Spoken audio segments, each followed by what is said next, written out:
Hello friends, बहुत बहुत स्वागत है आपका इंग्लिश एडवांटेज की ऑनलाइन क्लासेस में। दोस्तों, इस वीडियो में मैं आपको सेंटेंस करेक्शन के बारे में बताऊंगा। और ये सेंटेंस करेक्शन आपके सभी फोर्थकमिंग एग्ज़ाम्स के लिए बहुत ही इंपॉर्टेंट है, जैसे आईबीपीएस, बैंक पीओ के लिए, प्री और मेंस दोनों के लिए, एसबीआई क्लर्क के लिए और एसएससी सीजीएल एग्ज़ाम के लिए। और यदि आप सेंटेंस करेक्शन को अच्छी तरह से पढ़ते हैं, अच्छी तरह से समझते हैं, तो सेंटेंस इम्प्रूवमेंट में भी आपको मदद मिलती है। सेंटेंस इम्प्रूवमेंट को भी आप अच्छी तरीके से कर सकते हैं। तो इसमें मैंने इम्पोर्टेंट सेंटेंसेस कुछ लिए हैं जो कि एग्ज़ाम्स में रिपीट होते रहते हैं, सभी एग्ज़ाम्स में, पर्टिकुलरली बैंकिंग एग्ज़ाम में और एसएससी एग्ज़ाम में रिपीट होते रहते हैं। तो वो सेंटेंस मैंने लिए हैं। चलिए देखते हैं। ये देखिए, ये है sentence number 1। Real estate prices in the business area of the city are expected to rise at 15% this year. देखिए, इस तरह के सेंटेंस बहुत ही कॉमन है, पर्टिकुलरली बैंकिंग एग्जाम्स में। इसमें बहुत माइनर मिस्टेक होती है और सेंटेंस ऐसा लगता है कि पूरी तरीके से सही है, नो एरर सेंटेंस लगता है, लेकिन माइनर मिस्टेक इसमें रहती है। देखिए, इस तरह के सेंटेंस करेक्शन को सॉल्व करने का सही ट्रिक ये है कि एक एक पोर्शन को सही तरीके से देखा जाए, सही तरीके से ग्रामेटिकली उसको पढ़ा जाए। देखिए, real estate prices in the, यहाँ तक सही है, देखिए ए तक। Business area of the city, यहाँ तक भी सही है। अब इसमें आर लगा हुआ है, देखिए, लेकिन आर सही है क्योंकि वो आर प्राइसेस के लिए आ रहा है। आर एक्सपेक्टेड इसलिए क्योंकि ये पैसिव वॉइस है। आर एक्सपेक्टेड, टू के बाद फर्स्ट फॉर्म लगी हुई है। तो इस तरह से आप इस सेंटेंस को, पूरे सेंटेंस के सभी पार्ट्स को एनालाइज करते हुए आखिरी तक लाना है। अब देखिए, यहाँ पर देखिए, एट 15% दिस ईयर। केवल यहाँ पर हम दिस ईयर की बात कर रहे हैं कि जो रियल एस्टेट के जो प्राइसेस हैं वो इस साल 15% की दर से बढ़ जाएंगे, 15% के रेट से बढ़ जाएगी, कंटिन्यूसली नहीं बढ़ रहा। हम बात कर रहे हैं केवल इसी ईयर की। तो यहाँ पर एट के स्थान पर आएगा आपका बाय, क्योंकि बाय हम लगाते हैं जब कंटिन्यूस ग्रोथ नहीं होती, जब कंटिन्यूस रेट के लिए नहीं लगाते। एट हम लगाते हैं जब कंटिन्यूसली कोई चीज़ ग्रो कर रही है और एक पर्टिकुलर पॉइंट की जब ग्रोथ बताना है तो उसके लिए हम बाय लगाते हैं। मतलब real estate in the business area of the city are expected to rise by 15% this year. मतलब इस साल रियल एस्टेट की प्राइसेस बिजनेस एरिया में 15% तक बढ़ जाएंगी। मतलब यदि 100% है, यदि 100 रुपये है उसकी प्राइस, तो 115 हो जाएगी। यदि 200 रुपये है प्राइस उसकी, तो 230 हो जाएगी। लेकिन अगले साल कुछ और होगी रेट, और उससे अगले साल कुछ और होगी। We are talking about only this year, ठीक है। तो इस साल हमारी जो रेट है वो इतने % ग्रो कर जाएगी। और एट हम जब लगाते हैं जब हम कंटिन्यूसली ग्रोथ की बात करते हैं, जैसे कि population of India is increasing at the rate of 15%। मतलब पॉपुलेशन जो है इंडिया की वो 15% की दर से हर साल बढ़ रही है, हर साल 15% बढ़ जाती है। तो उसमें हम जब कंटिन्यूस ग्रोथ की बात करेंगे तब हम यहाँ पर एट लगा सकते हैं, लेकिन यहाँ पर एक ही साल की बात कर रहे हैं तो ये बाय 15% यहाँ पर आएगा। तो इस तरह के सेंटेंस बैंकिंग एग्जाम में बहुत ही कॉमन है और अक्सर स्टूडेंट इसमें नो एरर लगा के आते हैं, जो कि गलत हो जाता है, बहुत कॉमन है। और इस तरह के सेंटेंस एसएससी में भी मैंने देखे हैं, बहुत कॉमनली आते हैं इस तरह के सेंटेंस। तो इसको आप अच्छे तरीके से समझिए। अब देखिए, क्वेश्चन नंबर 2 देखिए, by so early as next year that leading investment bank has plans to open an office in new Delhi. देखिए, by so early as next year, ये यहाँ पर जो सही फ्रेज होगा by as early as next year होगा। By so as वाला ये जो कॉम्बिनेशन है ये हम निगेटिव सेंटेंस में लगाते हैं, ठीक है। ये पॉजिटिव सेंटेंस है तो इसमें आपका सही आपका फ्रेज होगा by as early as next year. मतलब जितना जल्दी हो सके अगले साल तक। ये बाय का मतलब होता है, ये यहाँ पर जो बाय लगा हुआ है, जैसे टिल और बाय होते हैं, इस बाय का मतलब होता है नॉट लेटर देन, ठीक है। जैसे I will come back by Monday, मतलब मैं मंडे तक वापस आ जाऊँगा। मंडे से पहले या मंडे तक, मंडे के बाद नहीं। तो बाय का मतलब होता है नॉट लेटर देन, मतलब उसके बाद नहीं, उससे पहले या उस तक, ठीक है। तो यहाँ पर होगा आपका, यहाँ पर होगा by as early as next year. तो इसमें जो गलती है वो ए पार्ट में मानी जाएगी। इसमें आपका जो आंसर होगा वो ए आंसर होगा, ठीक है। और इसमें आपका जो आंसर होगा वो डी आंसर होगा, क्योंकि ये डी पार्ट में गलती है। पहले पार्ट लिखा, पहले वर्ड लिखे हुए हैं और उसके बाद ये सेक्शन में डिवाइडेड है वो। और कभी कभी ये 5 पार्ट में डिवाइड रहता है, नॉर्मली इसी तरह से 4 पार्ट में डिवाइड रहता है, कभी कभी 5 पार्ट में डिवाइड रहता है। चलिए अब देखते हैं question number 3। A nation wide survey has brought out an interesting finding regarding infant mortality rate. एक नेशन वाइड सर्वे है, उसने ब्रॉट आउट किया है, मतलब पब्लिश किया है एक interesting finding regarding infant mortality rate. ये नो एरर सेंटेंस है, कोई एरर नहीं है इसमें, तो इसका आंसर आपका जो होगा वो होगा ई। जब सेंटेंस आपका नो एरर होगा तो अब आपका आंसर होगा ई। क्वेश्चन नंबर 4 देखिए, Gangotri has a special significance for the devout as it is considered as the abode of king Bhagirath who brought the Ganga down to the earth. बहुत अच्छा सेंटेंस है और ये सेंटेंस देखिए बहुत अच्छा है। गंगोत्री के बारे में बताया है कि Gangotri has a special significance. Gangotri का जो है एक बहुत अच्छा स्थान है, बहुत महत्वपूर्ण स्थान है फॉर द डिवाउट, मतलब डिवोटीज़ के लिए। As it is considered as the abode of, क्योंकि उसको हम भागीरथ का अबोर्ड मानते हैं, यानी घर मानते हैं। अबोर्ड होता है घर, भागीरथ महाराज का घर मानते हैं, जो कि गंगा को पृथ्वी पर लेकर आए थे। तो इसमें सिंपल सी गलती ये है, देखिए इस तरह की कॉमन मिस्टेक्स बहुत होती हैं। इसमें यहाँ पर कंसीडर के बाद ये एज नहीं लगाएंगे हम कंसीडर के बाद एज नहीं लगाते, वो एक्स्ट्रा है। तो इस सेंटेंस में आपकी जो गलती है वो आपका जो आंसर होगा वो होगा सी। चलिए नेक्स्ट देखते हैं। She was not allowed to enter into the examination hall as he had lost her admit card. देखिए इसमें बहुत कॉमनली ये जो सेंटेंस है ये करीब बहुत बार कभी काफ़ी एग्जाम्स में आ चुका है, एसबीआई क्लर्क में, आईबीपीएस में। देखिए इसमें एंटर के बाद यहाँ पर ये जो इनटू लगा हुआ है ये इनटू नहीं लगेगा। एंटर के बाद हम इनटू नहीं लगाएंगे। कुछ वर्ड्स के बाद प्रपोजिशन नहीं आता, ठीक है, जैसे कंप्राइज के बाद ऑफ नहीं आता और आपका रीच के बाद एट नहीं आता, एंटर के बाद इनटू नहीं आता, कंसीडर के बाद एज नहीं आता। ये बहुत कॉमन सेंटेंस है। एंटर द एग्जामिनेशन हॉल, ठीक है, एंटर द एग्जामिनेशन हॉल। दूसरे वर्ड्स के साथ ये इनटू लगेगा, जैसे सी वॉज रनिंग इनटू या सी वॉज रशिंग इनटू, उसमें आ सकता है ये इनटू, लेकिन यहाँ एंटर के साथ नहीं आएगा। और इसमें जो गलती होगी, आपका जो आंसर होगा वो क्या होगा, गलती इसमें बी पार्ट में है, तो आपका आंसर क्या होगा, बी आपका इसमें आंसर होगा। चलिए देखते हैं next. When I will write to my brother, I will convey your message। बहुत कॉमन सेंटेंस है। इसमें दो फ्यूचर क्लॉजेज हैं, एक ही सेंटेंस में दो फ्यूचर क्लॉजेज हैं, यानी दो फ्यूचर एक्शंस की बात कर रहे हैं। तो जब इस तरह के सेंटेंस में दो फ्यूचर एक्शन होते हैं तो जो मेन क्लॉज है, ये वाला जो है क्लॉज, ये मेन है, और ये वाला जो है सबऑर्डिनेट है, क्योंकि ये व्हेन से स्टार्ट हो रहा है, ठीक है। व्हेन से, इफ से, अनलेस, अनटिल से जो क्लॉजेज स्टार्ट होते हैं वो होते हैं सबऑर्डिनेट क्लॉज, और ये है आपका मेन क्लॉज। सबऑर्डिनेट क्लॉज का मतलब है कि ये वाला सेंटेंस ये वाले सेंटेंस पर, मेन सेंटेंस पर डिपेंडेंट है, इसके बिना इसका कोई मीनिंग नहीं बनेगा। अगर मैं बोलूँ when I will write to my brother, तो it will not make any sense. और ये वाला सेंटेंस अगर मैं बोलूँ I will convey your message, तो इट विल मेक सेंस। तो ये वाला सेंटेंस है, ये आपका प्रिंसिपल क्लॉज है, और ये वाला है सबऑर्डिनेट क्लॉज। या आप बोल सकते हैं ये है इंडिपेंडेंट क्लॉज और ये है आपका डिपेंडेंट क्लॉज। तो डिपेंडेंट क्लॉज को इस तरह के सेंटेंस में हम लिखते हैं प्रेजेंट सिंपल टेंस में। तो ये सेंटेंस बनेगा I will convey your message when I write to my brother.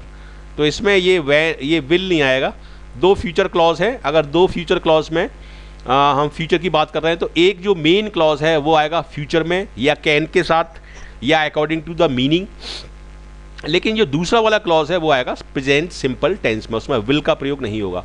तो इसमें आपका किस पार्ट में गलती है, इसमें ए पार्ट में गलती है, और इसमें आपका आंसर होगा ए। चलिए देखते हैं question number 7। It is necessarily to check all the records in case if you wants to check them. देखिए ये एडवर्ब की गलती है, it is necessary to check होगा, यहाँ पर नेसेसरली नहीं होगा। नेसेसरली तो एक एडवर्ब बन गया, लेकिन यहाँ पर हमें यह आवश्यक है, सभी रिकॉर्ड्स को चेक करना आवश्यक है। तो यहाँ पर हम बोलेंगे नेसेसरी, नेसेसरली नहीं बोलेंगे, और ये आपका ए इसमें आंसर होगा क्योंकि ए पार्ट में गलती है। क्वेश्चन नंबर 8 देखिए। He decided to work for an NGO but most of his friends opted for high paid jobs, no error. देखिए इसमें ये बिल्कुल सही लग रहा है ये सेंटेंस देखने में, लेकिन इस तरह के फ्रेज़ के रिलेटेड सेंटेंस बहुत मैंने कॉमनली देखे हैं एग्ज़ाम्स में, एसएससी में, बैंकिंग में, देखिए, या तो आप इस जॉब्स को बोलेंगे वेल पेड जॉब, या आप इसको बोलेंगे हाईली पेड जॉब। ठीक है, तो ये है पेड, एक एडजेक्टिव है यहाँ पर, और हाईली से उसको आप इंटेंसीफाई करेंगे, मतलब कुछ ज़्यादा ही पैसे देने वाला, हाईली पेड, अच्छे पैसे देने वाला, हैंडसम सैलरी वाला, उसको हम बोलेंगे हाईली पेड, या हम बोल सकते हैं वेल पेड। तो यहाँ पर इस पार्ट में आपका गलती है, ये डी पार्ट वाला एरर है, और यहाँ पर इसमें आपका आंसर होगा डी। बहुत कॉमन है इस तरह के सेंटेंसेस, और बहुत कॉमनली सभी एग्जाम्स में आते हैं ये। देखिए, सारे कॉमन सेंटेंस मैंने लिए हैं इस वीडियो ट्यूटोरियल में, जो बहुत ही लाइकली हैं आपके एग्जाम्स में आने के लिए। देखिए, no other typist in this office is as lazy as her.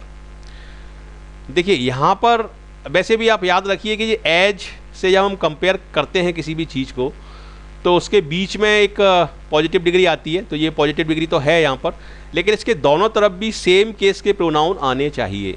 No other typist, ये जो है वो सब्जेक्टिव केस में है, तो ये भी आपका सब्जेक्टिव केस में होना चाहिए। यहाँ पर आपको लिखना चाहिए शी इज़। अगर इज़ वैसे तो अंडरस्टूड है, और इज़ अगर आप नहीं लगाना चाहें तो यहाँ पर शी होगा।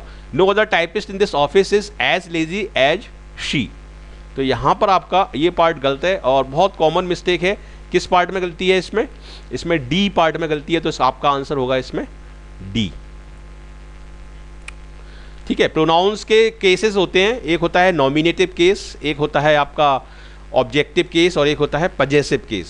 3 केस होते हैं, और यहाँ पर जो सब्जेक्ट के स्थान पर कोई प्रोनाउन आएगा तो उसको हम सब्जेक्टिव केस में बोलते हैं, और यहाँ पर जब आता है वर्ब के बाद तो उसको हम ऑब्जेक्टिव केस में बोलते हैं। ऑब्जेक्टिव केस का प्रोनाउन होता है वो।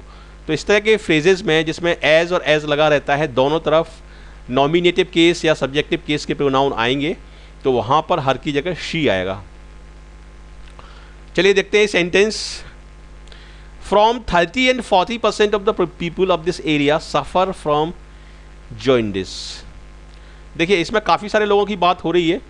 ठीक है, तो इसमें सफ़र जो है वो सही है, लेकिन यहाँ पर इसमें गलती है। फ्रॉम 30 to 40%, फ्रॉम के साथ हम टू लगाते हैं, ये फ्रॉम के साथ यहाँ पर हम टू लगाते हैं, ये एंड हम लगाते हैं, बिटवीन के साथ, बिटवीन 4 and 5 PM। बिटवीन के साथ आप टू नहीं लगा सकते, बिटवीन 4 to 5 PM ऐसे नहीं बोल सकते। ठीक है, तो बिटवीन के साथ आप एंड लगाते हैं, और फ्रॉम के साथ आप लगाते हैं टू। फ्रॉम 30 to 40, तो यहाँ पर ये ए पार्ट में आपकी इसमें गलती है, और आपका आंसर होगा A. Question number 11, the director asked from me what I was doing in the cabin. तो इसमें तो बहुत सिंपल है, हम आस्क के साथ फ्रॉम प्रपोजिशन का यूज नहीं करते। द डायरेक्टर आस्क्ड मी बोलेंगे, direct asked me. Question number 12 देखिए, some people feels that with local language no progress is possible. कुछ लोगों को लगता है कि लोकल लैंग्वेज के साथ हम ज़्यादा प्रोग्रेस नहीं कर सकते। तो यहाँ पर सम का मतलब कुछ होता है, सम का मतलब हमेशा होता है मोर देन वन। ठीक है, तो सम पीपल, चूँकि ये सम जो सब्जेक्ट है वो प्लूरल है, इसलिए वर्ब भी कैसी आएगी इसमें, प्लूरल आएगी। तो फील्स जिसमें एस लगा रहता है वो सिंगुलर वर्ब होती हैं। जिस वर्ब में हम एस लगाते हैं वो होती है सिंगुलर, जिस वर्ब में एस नहीं लगाते वो होती हैं आपकी प्लूरल। तो सम पीपल प्लूरल है, तो यहाँ पर हम बोलेंगे फील्स नहीं बोलेंगे। तो किस पार्ट में गलती मानी जाएगी इसमें, ए पार्ट में गलती मानी जाएगी, और आपका आंसर होगा इसमें ए।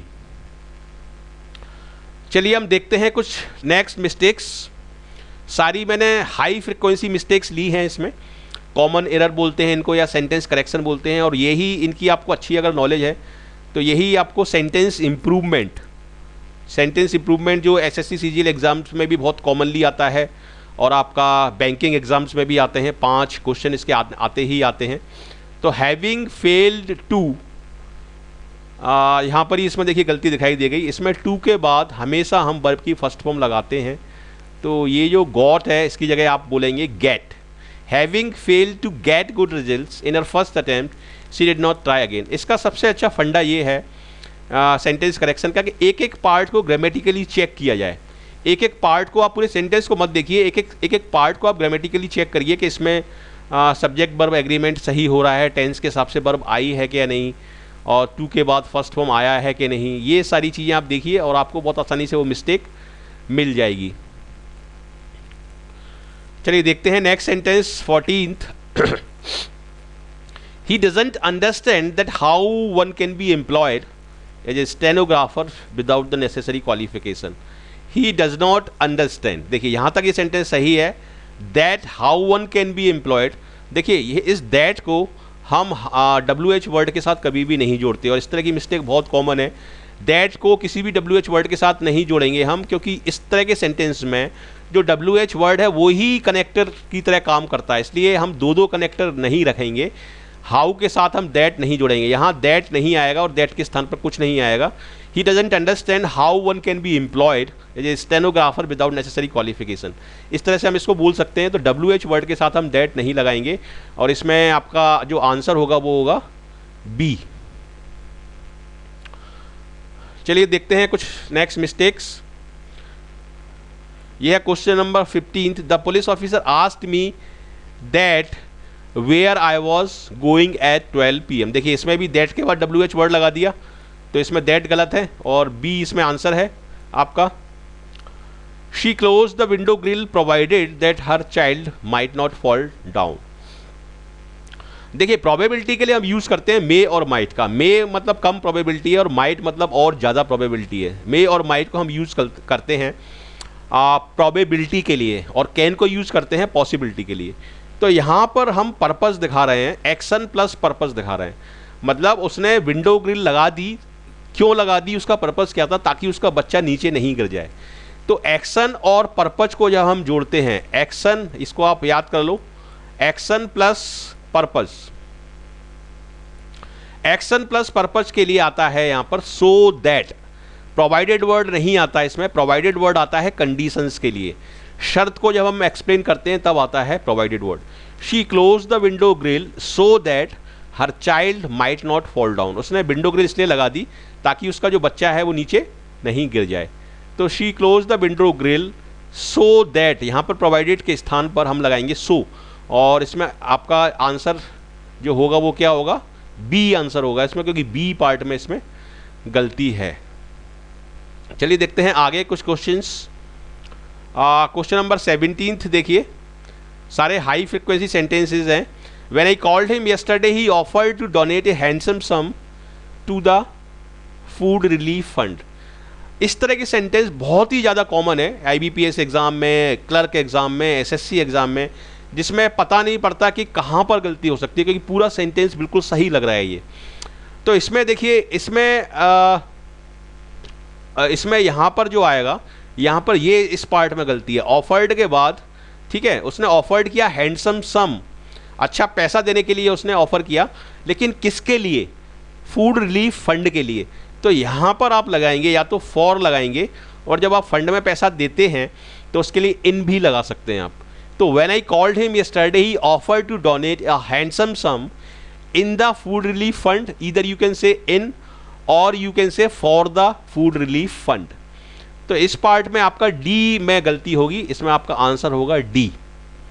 ठीक है, तो इसके ये भी आपको बहुत सोच समझ के देखना पड़ेगा कि ABCD बहुत अच्छी तरह से लगाइए इसको, नहीं कभी कभी स्टूडेंट गलती कर देते हैं। जैसे इनको आंसर तो पता है इसका कि इस पार्ट में गलती है, लेकिन उसका आंसर लगा देंगे वो C, तो वो गलत हो जाएगा। तो ये है आपका A, ये वाले पार्ट में गलती होगी तो A होगा, ये वाला पार्ट आपका B है, ये वाला पार्ट आपका C है, और ये वाला पार्ट आपका D है। तो इसी तरीके से आपको ये देखना है। और इनवाइटेड जैसे एक वर्ड है उसके बाद टू लगाते हैं हम, invited. I was invited to the party, I was invited in the party गलत होगा, I was invited to the party. तो यहाँ पर हम लगाएंगे टू की जगह या तो फॉर या इन। बहुत कॉमन सेंटेंस है, और इस तरह के सेंटेंस बहुत ही कॉमनली आते हैं बैंकिंग एग्जाम्स में।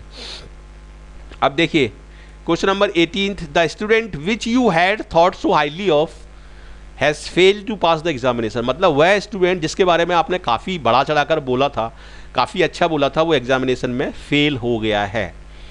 तो स्टूडेंट के साथ हम विच नहीं लगाएंगे, विच हम वस्तुओं के लिए लगाते हैं। ठीक है, विच हम वस्तुओं के लिए लगाते हैं, तो इसलिए यहाँ पर हु आएगा। बहुत कॉमन सेंटेंस है। और 19th देखिए, a group of birds migrate from the southern part of the country to the northern part during summer. Summer में पक्षियों का एक समूह है वो माइग्रेट कर जाता है from the southern part of the country, country के सदर्न पार्ट से नॉर्दर्न पार्ट की तरफ। माइग्रेट का मतलब है कि वहाँ से वहाँ वो ट्रांसफ़र हो जाता है। तो यहाँ पर देखिए, यहाँ पर आपको सब्जेक्ट देखना पड़ेगा, सब्जेक्ट सिंगुलर है कि प्लूरल है। ये सब्जेक्ट सिंगुलर है क्योंकि यहाँ पर हम बात कर रहे हैं ग्रुप की, अ ग्रुप ऑफ बर्ड्स। ठीक है, सब्जेक्ट इसमें सिंगुलर है और चूंकि सब्जेक्ट सिंगुलर है इसलिए इसमें जो वर्ब लगेगी वो सिंगुलर लगेगी। यानी मैंने क्या बताया था अभी कि सिंगुलर वर्ब में हम क्या लगाते हैं, एस लगाते हैं। तो यहाँ हो जाएगा आपका migrates, a group of birds migrates, इस तरह से बनेगा ये। तो बी पार्ट में इसमें आपकी गलती में है और बी आपका आंसर होगा। बहुत इंपॉर्टेंट सेंटेंस है। स्टूडेंट सोचते हैं कि बर्ड्स इसका सब्जेक्ट है, लेकिन इसका सब्जेक्ट बर्ड्स नहीं है। अगर बर्ड्स अकेला होता तब वो सब्जेक्ट बर्ड्स होता, लेकिन बर्ड्स नहीं है, वो ग्रुप ऑफ बर्ड्स है। तो ग्रुप सिंगुलर है इसलिए ये पूरा सब्जेक्ट जो है वो सिंगुलर माना जाएगा और वर्ब इसमें आएगी और इसमें लगाएंगे हम माइग्रेट्स। बहुत कॉमन सेंटेंस है। चलिए देखते हैं कुछ next sentence. Question number 20th देखते हैं।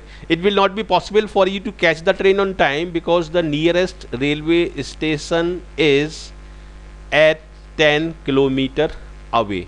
Nearest railway station is 10 kilometre away. देखिए यहाँ पर ये जो एट है ये एक्स्ट्रा है।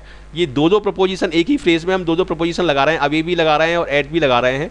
तो इसमें एट हटेगा, अवे लगाएंगे क्योंकि हम डिस्टेंस बता रहे हैं कि यहाँ से 10 किलोमीटर दूर है। तो डिस्टेंस को बताने के लिए हम अवे लगा सकते हैं, लेकिन एट इसमें नहीं आएगा। ऐसा नहीं कर सकते कि अवे हटा के एट लगा दें, क्योंकि एट हम पर्टिकुलर पॉइंट को इंडिकेट करने के लिए लगाते हैं। तो इसमें एट हटाएंगे हम और अवे लगा रहने देंगे और उसमें सेंटेंस आपका सही हो जाएगा। और इसमें आपका जो आंसर होगा वो होगा डी, क्योंकि डी पार्ट में इसमें गलती है। चलिए देखते हैं 21st sentence. I would have waited for you at the station if I knew. देखिए ये वाले जो सेंटेंस है जिसमें हैड के साथ वुड हैव आता है, बहुत कॉमन सेंटेंस है। इसको आप हमेशा याद रखिए कि हैड के साथ वुड हैव आएगा। हैड आपका कंडीशनल पार्ट में आएगा जिसमें इफ लगा रहता है, और वुड हैव आएगा आपका रिजल्ट पार्ट में जिसमें हम रिजल्ट बताते हैं। ठीक है, तो इसमें रिजल्ट पार्ट तो सही है, रिजल्ट पार्ट में हम वुड हैव लगाते हैं। I would have waited for you at the station. ये अनफुलफिल्ड कंडीशनल सेंटेंसेज हैं जिसमें कंडीशन फुलफिल नहीं हो पाई, इसलिए आपका रिजल्ट नहीं आ पाया। I would have waited for you at the station मतलब कि मैंने आपका स्टेशन पर इंतजार किया होता। If I knew that you would come. ठीक है, तो यहां पर हम बोलेंगे इफ आई हैड नोन। यहां पर हम बोलेंगे इफ आई हैड नोन। तो ये कौन सा पार्ट है, ये डी पार्ट है और इसमें डी पार्ट में हम बोलेंगे इफ आई हैड नोन। तो इस तरह के सेंटेंस बहुत कॉमन है। इसमें दो पार्ट होते हैं, एक कंडीशन वाला पार्ट, शर्त वाला पार्ट, और एक रिजल्ट वाला पार्ट, यानी उसका परिणाम क्या आया है उस वाला पार्ट। और दोनों पार्ट को आगे पीछे हम कर सकते हैं। ये जरूरी नहीं है कि कंडीशनल पार्ट को हम पहले लगाएं, रिजल्ट पार्ट को बाद में लगाएं। रिजल्ट पार्ट को बाद में लगा सकते हैं, कंडीशनल पार्ट को पहले लगा सकते हैं, लेकिन स्ट्रक्चर जो है कंडीशनल पार्ट का और रिजल्ट पार्ट का वो फिक्स रहेगा। ठीक है, आपका कंडीशनल पार्ट में हम हमेशा इफ के साथ हैड लगाएंगे और हैड के साथ वर्ब की थर्ड फॉर्म लगाएंगे, और रिजल्ट पार्ट में हम हमेशा वुड हैव लगाएंगे और वुड हैव के साथ थर्ड फॉर्म लगाएंगे।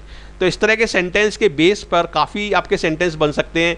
जैसे वहाँ पर हैड नोन दिया है तो यहाँ पर विल हैव कर देंगे। ठीक है, वो गलती हो जाएगी। यहाँ पर फॉर्म चेंज कर देंगे, फॉर्म्स थर्ड फॉर्म की जगह सेकंड फॉर्म कर देंगे, वो गलती हो जाएगी। यहाँ पर आपका हैड के साथ सेकंड फॉर्म कर देंगे, इफ़ आई हैड न्यू, तो वो गलती हो जाएगी। कई तरह मतलब इस तरह के कॉन्सेप्ट को अगर आप क्लियर कर लेते हैं तो आपके काफ़ी सारी गलतियाँ, काफ़ी सारे सेंटेंसेस को आप सॉल्व कर सकते हैं इसी कॉन्सेप्ट के बेस पर। तो ये कॉन्सेप्ट मैंने पूरा आपको बता दिया है, इसको आप अच्छे तरीके से करिए ताकि कोई मिस्टेक ना हो आपसे। अब देखिए 22nd, a large number of her classmates called for the hospital when she was there. मतलब उसके काफ़ी सारे क्लासमेट्स हॉस्पिटल में गए विजिट के लिए जब वो वहाँ पर थी। तो इसमें एक फ्रेजल वर्ब यूज हुआ है कॉल्ड फॉर। कॉल्ड फॉर का मतलब होता है डिमांड करना। तो डिमांड करने का कोई सेंस नहीं बन रहा, यहाँ पर सेंस बन रहा है कि विजिट करने के लिए गए, उनसे मिलने के लिए गए। तो विजिट करने को हम बोलते हैं कॉल्ड ऑन। तो यहाँ पर फॉर नहीं आएगा, यहाँ पर आएगा कॉल्ड ऑन। कॉल्ड ऑन मतलब विजिट करना होता है, कॉल्ड फॉर मतलब डिमांड करना होता है, कॉल आउट मतलब चिल्लाना होता है, बहुत सारे सेंटेंस है। कैरी आउट मतलब इम्प्लीमेंट होता है। ये इस तरह के फ्रेजल वर्ब बहुत आते हैं। ब्रिंग अप का मतलब पालन पोषण होता है। They asked him how did he receive the wound but he refuse to answer. देखिए दे आस्क्ड हिम, देखिए इस तरह के सेंटेंस में, इसमें देखिए यहाँ पर ये पैटर्न गलत कर दिया है। ये पैटर्न जो लगा दिया है, जिसको हम सिंटैक्स बोलते हैं इंग्लिश में, पैटर्न जो लगा दिया है, ये इंटरोगेटिव सेंटेंस का पैटर्न लगा दिया है। ये इंटरोगेटिव सेंटेंस नहीं है, ये आपका सिंपल सेंटेंस है, तो इसमें आपका ये डिड नहीं आएगा। दे asked him how he received. देखिए यहाँ पर हम रिसीव बोल रहे थे क्योंकि डिड लगा हुआ था, तो इसलिए रिसीव सही था। लेकिन जब मैं इसको अफर्मेटिव में लिखूंगा तो यहाँ पर मैं रिसीव का V2 यूज़ करूँगा, वर्ब की सेकेंड फॉर्म में यूज़ करूँगा, क्योंकि अफर्मेटिव में हम वर्ब की सेकेंड फॉर्म यूज़ करते हैं। तो they asked him how he received the wound but he refuse to answer. तो इसमें बी वाला पार्ट में इसमें गलती है और यही इसका आंसर होगा, बी इसका आंसर होगा। और this is the most common kind of sentences in for all banking exams. ये वाला सेंटेंस बहुत कॉमन है। इसमें इसको डबल क्वेश्चन बोल सकते हैं आप इसको, और डबल क्वेश्चन में जो पैटर्न होता है वो अफर्मेटिव सेंटेंस का पैटर्न होता है। इसमें अफर्मेटिव सेंटेंस की तरह आपको इसको लिखना पड़ेगा, ना कि क्वेश्चन की तरह। और ये वाला सेंटेंस देखिए, instead of running as fast as possible he could not win the race. Sentence का देखिए अर्थ निकालिए। ये सेंटेंस बिल्कुल सही लग रहा है और काफ़ी सारे स्टूडेंट इसमें गलती करके आएंगे अगर इस तरह का सेंटेंस आता है तो। देखिए instead of running as fast as possible he could not win the race, इसका मतलब ये है कि जितनी तेज वो दौड़ सकता था उतनी तेज दौड़ने के बावजूद भी वह रेस को विन नहीं कर पाया। तो मैंने क्या वर्ड बोला, उसके बावजूद। तो बावजूद के लिए यहाँ पर वर्ड आएगा in spite of, instead of नहीं आएगा। इंस्टेड ऑफ का मतलब होता है इसके बजाय या इन प्लेस ऑफ। तो यहाँ पर मैं बोलूँगा डिस्पाइट, या बोलूँगा इन स्पाइट ऑफ, या तो मैं बोलूँगा डिस्पाइट, और डिस्पाइट के बाद वर्ब की हमेशा ING फॉर्म आएगी, या मैं बोलूँगा इन स्पाइट ऑफ। इन दोनों के बाद ही वर्ब की ING फॉर्म आती है। तो इंस्टेड ऑफ से कोई सेंस नहीं बन रहा, यहाँ पर मैं लगाऊंगा इन स्पाइट ऑफ, और आपका आंसर होगा इसमें ए आपका आंसर होगा, क्योंकि ए पार्ट में गलती है। तो इस तरह से मैंने इस वीडियो ट्यूटोरियल में सारे हाई फ्रिक्वेंसी सेंटेंसेस लिए हैं और बहुत ही यूज़फुल हैं। और आप इस पूरे वीडियो को आखिरी तक देखिए और कई बार देखिए, ताकि आपको ये पूरा अच्छी तरीके से ग्रैस्प हो जाए और आपकी अच्छी तैयारी हो जाए। तो यदि आपको ये वीडियो अच्छा लगा है, यूज़फुल लगा है, तो ज़रूर इसको लाइक करिए, शेयर करिए अपने फ्रेंड्स के साथ, अपने कॉलीग्स के साथ। कमेंट करके मुझे बताइए कि कैसा लगा आपको ये, और फर्दर क्या क्या किस किस तरह के वीडियो आपको चाहिए ट्यूटोरियल, ताकि आपको फर्स्ट अटेम्प्ट में सफलता मिले जिस भी एग्ज़ाम की आप तैयारी कर रहे हैं। और यदि आप फर्स्ट टाइम इस चैनल को देख रहे हैं तो ज़रूर हमारे साथ जुड़िए। मैं आपका बहुत बहुत स्वागत करता हूं, और इस चैनल को ज़रूर सब्सक्राइब करिए, सब्सक्राइब करना मत भूलिए, क्योंकि आप सब्सक्राइब करेंगे तो आपको नए नए वीडियो के जो नोटिफिकेशंस हैं ईमेल के थ्रू आपको मिलते रहेंगे। और इसमें सब्सक्राइब करना is totally free, you can do it totally free. तो आप ज़रूर इसको सब्सक्राइब करिए और अपने फ्रेंड्स को भी बताइए इस चैनल के बारे में, अपने नेबर में बताइए, अपने कॉलीग्स को बताइए इस चैनल के बारे में, ताकि ज़्यादा से ज़्यादा लोगों को फ़ायदा हो। बहुत सारे लोग पुअर स्टूडेंट्स होते हैं, वो कोचिंग्स वगैरह अफोर्ड नहीं कर पाते, तो उनका भी इसमें डेफिनेटली फ़ायदा होगा यदि आप दूसरे लोगों को बताते हैं। So thank you very much once again for watching this video, and I wish you all the best for your grand success. Thank you.